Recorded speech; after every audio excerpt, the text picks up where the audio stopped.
ক্রিকেটারদের চোখে মুখে স্বস্তির ছাপ। বিসিবির সিসিডিএম অফিসে ফিরেছে প্রাণচাঞ্চল্য। লিগ নিয়ে যে চরম অনিশ্চয়তা তৈরি হয়েছিল তার অনেকটাই কেটে গেল দল বদল শুরু হওয়ায়। যেন হাফ ছেড়ে বাঁচলেন প্রথম বিভাগ ক্রিকেটাররা। আসার আগে মনে হচ্ছিল যে হয়তো অন্য কিছু হতে পারে, কিন্তু এখন পর্যন্ত সব দলগুলাই মোটামুটি ফুটবল আসতেছে, দেখতেছি পজিটিভ বিষয়টা।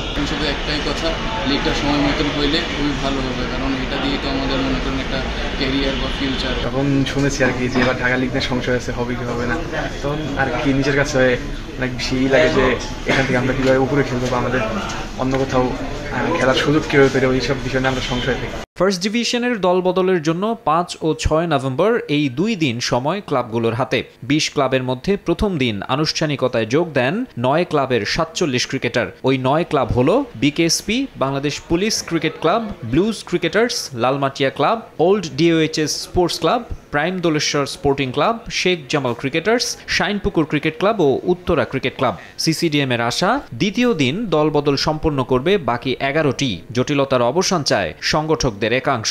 অনেক প্লেয়াররা এসেছে, দলবদল সুন্দরভাবে হচ্ছে। খেলাধুলার মাঝে কোনো সংকট আসাটা ঠিক মনে করি না। খেলোয়াড় যেখান থেকে উঠে আসে সেই পাইপলাইনটাকে যদি বন্ধ করে দেয় অফিসিয়ালরা, এটা দেশের ক্ষতি, এটা ক্লাবের ক্ষতি এবং প্লেয়ারদের ক্ষতি। বিসিবি নির্বাচনের ভোটের আগে থেকেই ঢাকার ক্লাবগুলোর বড় একটা অংশের রোষানলে আমিনুল ইসলাম বুলবুলের বোর্ড।